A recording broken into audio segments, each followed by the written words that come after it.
to look at some specific theological perspectives now that we will bring to this study, we must start with creation itself. The creation is a material world that is beautiful, and the material world matters to God, and it's real, it's worth exploring and worth unpacking. My colleague LT in India has written a wonderful article on the biblical view of matter, contrasting it with the atheistic view and the pantheistic view, and showing how the whole scientific enterprise has been presupposed upon the basis that it's worth exploring matter, the material world. But further in creation, some form of exchange is built right into creation. According to Genesis 1, we're actually created by God in His image. I don't ever slow up, no I don't take shit. I got no love for the fakeness. If you wanna play tough and wanna hate this, I'll always show up and make a statement. I don't ever slow up, no I don't take shit. I got no love for the fakeness. If you wanna play tough and wanna hate this, I'll always show up and make a statement. Everything I do so instinctive and so passionate. Every word I move so descriptive like an adjective. I got a vendetta against people who patent it, being negative when you should be getting after it. I got facts over tracks, this and that, spitting slow, spitting fast. I could roast, I could gas, think I'm okay at last, but I don't know if that can erase all the past and the pettiness. A reflection of the emptiness, hilarious. You think you're worth my time, you're delirious, mysterious, because you hide behind a fake exterior, inferior. You know I'll always be a bit superior. Get off of me, this ain't no humble brag. I want you to hear words, you can say them back. I want you to feel free from the chains at last, and to believe in what you got, it was built to last, yeah. We're going to explore I never got anyone's help. I had to do it all myself. But there is a series. I don't ever slow up, no I don't take shit. I got no love for the fakeness. If you wanna play tough and wanna hate this, I'll always show up and make a statement. I don't ever slow up, no I don't take shit. I got no love for the fakeness. If you wanna play tough and wanna hate this, I'll always show up and make a statement. Gonna learn the consequence of being incompetent. Mental health is confidence, dreams and some modestness. I'm not here to save the day, that's for you to take away. I could play a million mind games, but instead I say something not illogical, something that is topical. Rub it on and watch it go, make yourself unstoppable. Dreams are irresponsible, but they're always possible. If you just believe, you could be so remarkable. Thoughts in my head, a collage and they spread. I'll be great one day, going off of my meds. No, I'm not giving up, no, I'm not giving in. I will make it to the top, taking off in the wind. I gotta make it, I'm saving every day to taste it. I'm patient, but my mind, it can hardly take it. I'm chasing a dream that I've had for several ages. A vacant, modern kingdom for the taking. Systemic Now that I've been put through hell, exploitation. I never got anyone's help. I had to do it all myself. But I don't ever slow up, no I don't take shit. I got no love for the fakeness. If you wanna play tough and wanna hate this, I'll always show up and make a statement. I don't ever slow up, no I don't take shit. I got no love for the fakeness. If you services. And we can do that through the marketplace, partially, of course. Some marketplace activity actually serves to diminish the results of the fall. When you think of communication devices that we now have been able to make people communicate who might otherwise would be alienated. And as Jeff Van Duzer, in his book, Why Business Matters to God and What Still Needs to Be Fixed, has so wisely said, the market itself is a kind of sign of common grace. The fact that without somebody organizing every stage of it, from the production through to the sale of it, so we can go to a marketplace and buy fish and so on. It's amazing. It's a kind of God-given grace woven into the fabric of the market itself. Further, in terms of redemption, I don't ever slow up, no I don't take shit. I got no love for the fakeness. If you wanna play tough and wanna hate this, I'll always show up. I don't never slow up, no I don't take shit. I got no love for the fakeness. If you wanna play tough and wanna hate this, I'll always show up and make a statement. I don't ever slow up, no I don't take shit. I got no love for the fakeness. If you wanna play tough and wanna hate this, I'll always show up and make a statement. Everything I do so instinctive and so passionate. Every word I move so descriptive like an adjective. I got a vendetta against people who patented being negative when you should be getting after it. I got facts over tracks, this and that. Spitting slow, spitting fast. I could roast, I could gas. Think I'm okay at last, but I don't know if that can erase all the past. And the pettiness, a reflection of the emptiness. Hilarious, you think you're worth my time, you're delirious. Mysterious, because you hide behind a fake exterior. Inferior, you know I'll always be a bit superior. Get off of me, this ain't no humble brag. I want you to hear words, you can say them back. I want you to feel free from the chains at last, and to believe in what you got, it was built to last, yeah. Our next practitioner is John Neat Jr., who founded the J.J. Bean, a premier coffee retail and wholesale chain that has been voted Vancouver's best coffee chain since 2008. Thank you for joining us today, John. My pleasure. We know that you're the founder of J.J. Bean. Can you tell us a little bit about your company and what you do? We have 19 cafes. We have a large wholesale business, and within the cafes as well, we have a full-time bakery. So we're supplying about 250 locations across Canada.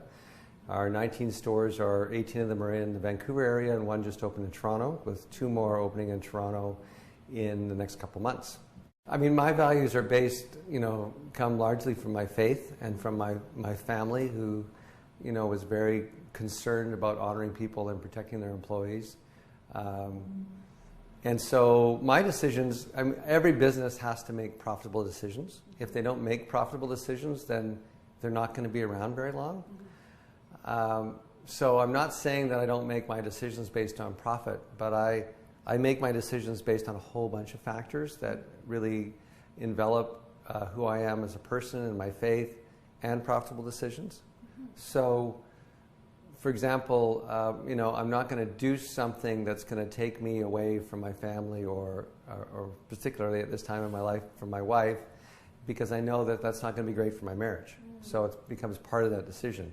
I don't allow myself, well, I do sometimes, I'm far from perfect, ego is one of my big personal issues. Like God's helping me overcome it, but I'm still going to be with that all my life.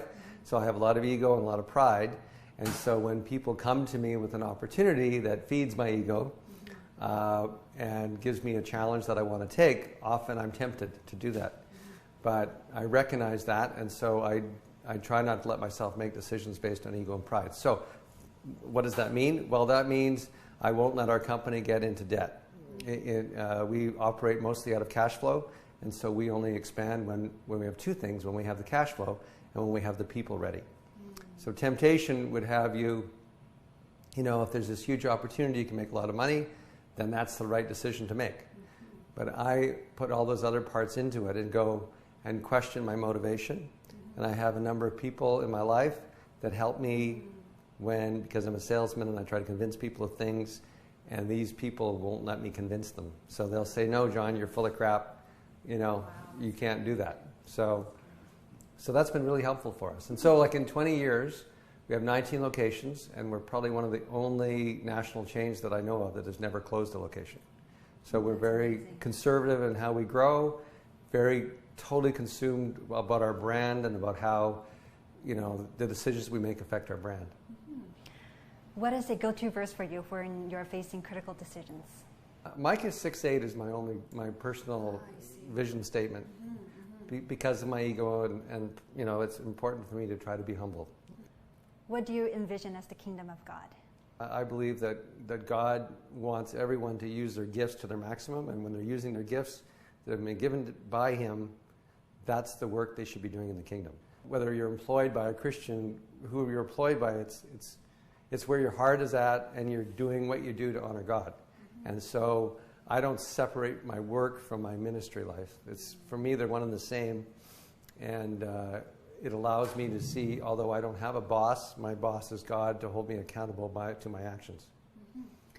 What advice would you give to Christian businessmen who are also facing challenges in their business and in their walk? Personally, I'm pretty strong about this. I think the best way that Christians can run their business to advance the kingdom of God is for the witness they have in terms of how they treat people and how they make decisions. So often people separate their, they take the fact, I've made a bunch of money, so I'm going to give a bunch of money to the church, and what I do in my business is separate from what I do with my money or my personal life. And I believe strongly that we have one life and we're responsible for every part of it. And so my business decisions need to reflect who God is, and so how I treat my staff, how I make those decisions, and how my staff see that are going to be the best way I can advance the kingdom. And then there is the end. And we all have to face the fact that we're going to die, and the fact is, this whole world system will come to an end. And biblical theology gives us a window on what's next. It's called consummation, or the end. And a great theological perspective is that in heaven and in the new earth, we must drop the new earth, because the Bible speaks about the final end and future as a new heaven and a new earth. We are going to be fully human, and that will include work and enterprise. There will be no scarcity, but there will still be need for exchange and mutual dependence. That will involve some form of business and the marketplace, though it will be without the curse and without sin. As the Apostle Paul says in 1 Corinthians 15:58, your labor in the Lord is not in vain, suggesting that not just gospel work, pastor work, missionary work will, purged of sin, transformed, find its place nevertheless in the new heaven and the new earth. So to conclude, first, we see that work is part of our God-imaging dignity. All good work in the world is part of the Lord's work, God's continuing work of creating, sustaining, transforming, and bringing things to consummation. Jesus himself said, my Father is always at his work. I know a lot of people think that Jesus and God made the world and then he sat down and just let it run. But he's still as creative and active today as when he started to make this 5 billion light year universe. And Jesus went on to say, I'm working too.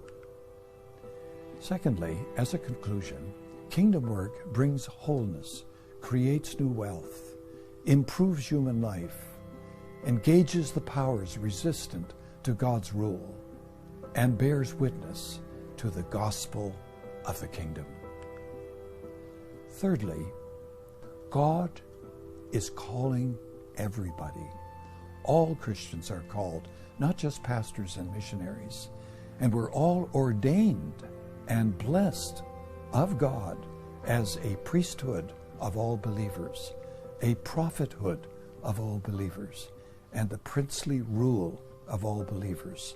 And that is not just for service in the church, but service in the world.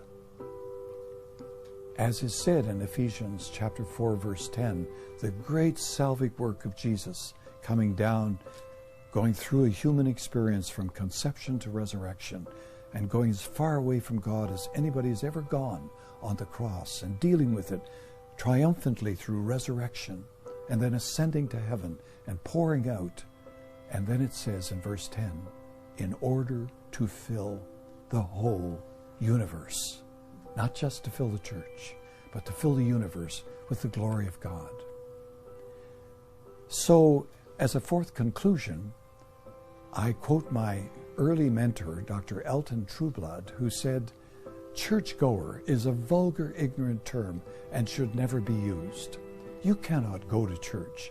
You are the church wherever you go. The people of God is an amazing rhythm of gathering and dispersion. The term for gathering is ecclesia, from which we get the English word ecclesiastical, and the word for dispersion is diaspora. So it's kind of like the blood of the human body that is gathered in the heart and the lungs for oxygenation and cleansing, and then is pumped out to the tips of the fingers and tips of the toes to bring nutrients and enzymes and hormones. And in the process, it gets dirty. Every organ has taken out of that bloodstream what it needs, perhaps an enzyme. And it comes back to the heart and the lungs for oxygen and cleansing. And so the people of God is that rhythm. It can't be photographed with a still camera, people sitting in rows looking forward. It requires a videotape, maybe even an angiogram, that magnificent recording of the heart pumping. So the people of God are largely, in the course of Monday to Friday, Monday to Saturday, they're largely in the marketplace. But fifthly, there is no arena of society so demonized that a Christian might not be called to serve there. There's some really hard places in our society. Some of them are not places that I could possibly work in or serve in. I'm just too vulnerable. But I'm so thankful and glad that God has led and called some people to be there to make a difference. And sixthly, what makes work Christian is not the religious character of that work, the fact that the Bible is open and the name of God is spoken, but the fact that that work is done with faith, hope, and love. These works will last. And as the book of the Revelation puts it in chapter 14, verse 13, the deeds of Christians follow them into the new heaven and the new earth. Lasting work, and this is a seventh conclusion, into the new heaven and new earth is not necessarily soul work. Maybe some soul work will not last, done not from faith, hope, and love, while some manual and some mental work, purged of sin, will find its place in the renewed creation. As an eighth conclusion, the primary function of pastoral leaders is to equip the saints, which is the whole people of God, for the work of ministry. And the primary location of that ministry is in the world. Remember Ephesians 4:10, in order to fill the whole universe, not just the church. So no pastor has to be a one-man band or a one-woman band, being everything: preacher, pastor, administrator, leader, evangelist, healer, helper, counselor, all those things. But church leaders are called to exercise their gift and talent in the direction of empowering the whole people of God for their service, both in the church and in the world.